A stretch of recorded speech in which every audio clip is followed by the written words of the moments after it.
ይሄ ሱሪውን ዝቅ አርጎ የሚሄድ ወንድ የሚሞትበት ዘመን ነው። ገባሪ ነው። ወንዶች ልጆችን ያነሳል፣ መጥፎነት ያላቸውን ደግሞ ያጠፋቸዋል።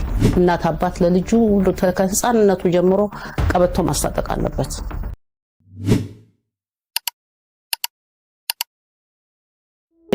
ቬነስ ለሴት ልጅ ኃይል ናት፣ ጁፒተር ለወንዶች። አሁን ዘንድሮ የጁፒተር ወቅት ነው። ወንድ ልጅ ቀበቶ መታጠቅ አለበት። ይሄ ሱሪውን ዝቅ አርጎ የሚሄድ ወንድ የሚሞትበት ዘመን ነው። የሚቆማምጥ በሽታ አለ እና ከፍተኛ በሽታ ነው እንትን የሚለው ጁፒተር ነው። በቃ እንደሱ ጀግና ካልሆነ ይገለዋል። ጁፒተር ኃይለኛ ነው፣ ገዳይም ነው።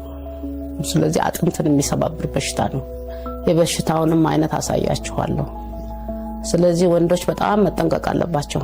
እናት አባት ለልጁ ከህፃንነቱ ጀምሮ ቀበቶ ማስታጠቅ አለበት። ከዚህ 8 ዓመት የጁፒተር ዘመን ነው። አሁን በኋላ ያለው 8 ዓመት ጥሩ የሚያድግበት መጥፎ የሚጠፋበት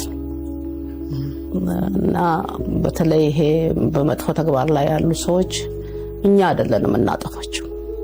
በሽታው እየቆራረጠ አሁን ኢንስቲትዩሽን ውስጥ ነው ያስገባቸው ያሉት። አሁን ገና ጁፒተር አልጀመረም እኮ በየዓለም ያሉትን ያስገባቸው ነውና ለአንድ ለኢትዮጵያ አይደለም ጁፒተር እኮ ለዓለም አሁን ጀግና ነው። ገና ፊቱ ማዞሩ ነው ወደ ዓለምና ገባሪ ነው። ወንዶች ልጆችን ያነሳል፣ መጥፎነት ያላቸውን ደግሞ ያጠፋቸዋል።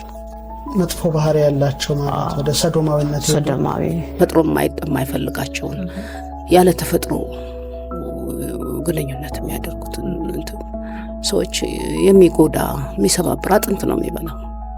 ከቁምጥናው ደግሞ አንዱ አካል ነው። በዚህ ብቻ የሚመጣ ነው። የጀርባ አጥንታቸው ውስጥ ያለው ማሮ ያበላሸዋል። ከዛ በኋላ አጥንታቸውን ይቆራርጣል። ያፍንጫቸው ነው። አሁን በፈረንጆቹ ኬሞ ነው የሚያደርጉት። እሱ ነው ግን አያድንም።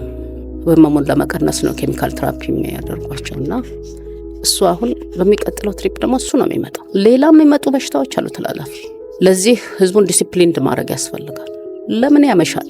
ለምን ጫት ይቅማል? ለምንድን ነው ተሰብስቦ ሺሻ የሚያጨሱ? ሴቶች ልጆች ራሳቸው ያደርጋሉ። ይሄንን በጥናታችን ውስጥ እናየዋለን። እና መቆጠብ ይፈልጋል የኔ ልጅ። ይሄ ብቻ አይደለም፣ ቀጣይም ነገር አለ። ይመጣል በሽታ ሊያራግፍ ነው የሚመጣው። አላስፈላጊ የሆኑትን እንትኖች ሊያራግፍ ይመጣል። ቁጣ ነው ይሄ። መንግስት አላስፈላጊ የሆኑትን ስራዎች የሚሰሩትን ሰዎች እየመረጠ ማንሳት አለበት። እናቶች ደግሞ ልጆቻቸውን በመቆጣጠር ማገዝ አለባቸው። አባቶች ደግሞ ከውጭ በሚገቡ ነገሮች መጠንቀቅ አለባቸው። ልጃገረዶች፣ ኮረዶች፣ ትልልቅ ስራ ያላቸው ሴቶች መረን ሆነዋል አገሩ። መቼስ ያልጠበቅናቸው ነገሮች በዚች በመናያት ዘመን ላይ ተዳርሳ ተቀባልን። በቃ ቅልስልስ እንኳን ማለት የለበትም። ወንድ ልጅ ዘራፍ ማለት ቆፍጣና መሆን አለበት። አደራ ወንድ ልጆች ነው እንግዲህ እንዳታልቁ።